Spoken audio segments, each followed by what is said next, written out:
There's no feeling more intense than starting over. If you deleted your homework the day before it was due, as I have, or if you left your wallet at home and you have to go back after spending an hour in the commute.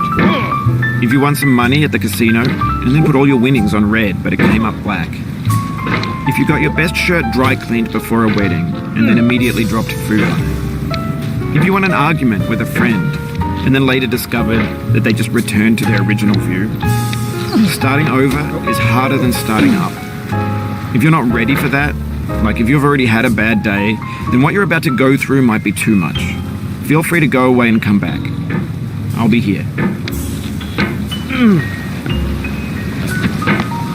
Alright, thanks for coming with me on this trip. I'll understand if you have to take a break at any point. Just find a safe place to stop and quit the game. And don't worry, I'll save your progress, always. Even your mistakes. This game is a homage to a free game that came out in 2002, titled Sexy Hiking. The author of that game was Jazuo, a mysterious Czech designer who was known at the time as the father of B games. And B games are rough assemblages of found objects. Designers slap them together very quickly and freely, and they're often too rough and unfriendly to gain much of a following. They're built more for the joy of building them than as polished products.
Whoop.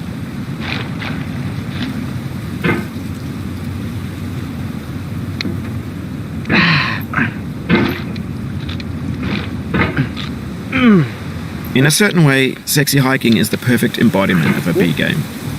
It's built almost entirely out of found and recycled parts, and it's one of the most unusual and unfriendly games of its time. In it, your task is simply to drag yourself up a mountain with a hammer. And that act of climbing, in the digital world or in real life, has certain essential properties that give the game its flavor. No amount of forward progress is guaranteed. Some cliffs are too sheer or too slippery. And the player is constantly, unremittingly in danger of falling and losing everything.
Oh, you just lost a lot of progress.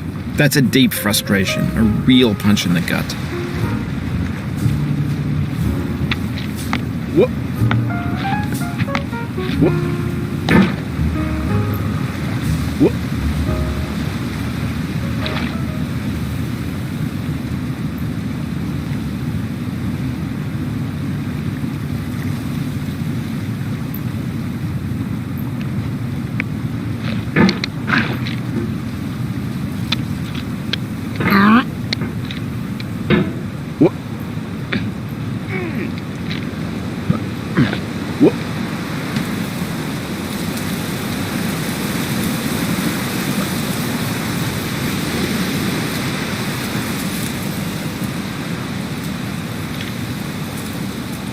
Anyway, when you start sexy hiking, you're standing next to this dead tree that blocks the way to the entire rest of the game.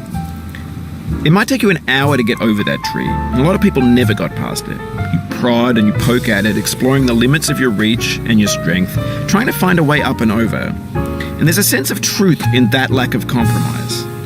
Most obstacles in video game worlds are fake. You can be completely confident in your ability to get through them once you have the correct method or the correct equipment or just by spending enough time. In that sense, every pixelated obstacle in sexy hiking is real.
Oof, sorry about that.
No.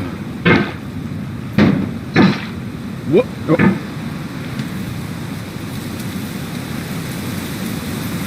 Whoop.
The obstacles in sexy hiking are unyielding, and that makes the game uniquely frustrating.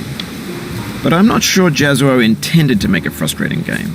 The frustration is just essential to the act of climbing, and it's authentic to the process of building a game about climbing. A funny thing happened to me as I was building this mountain. I'd have an idea for a new obstacle, and I'd build it, test it, and it would usually turn out to be unreasonably hard. But I couldn't bring myself to make it easier. It already felt like my inability to get past the new obstacle was my fault as a player rather than as a builder. Imaginary mountains build themselves from our efforts to climb them, and it's our repeated attempts to reach the summit that turns those mountains into something real.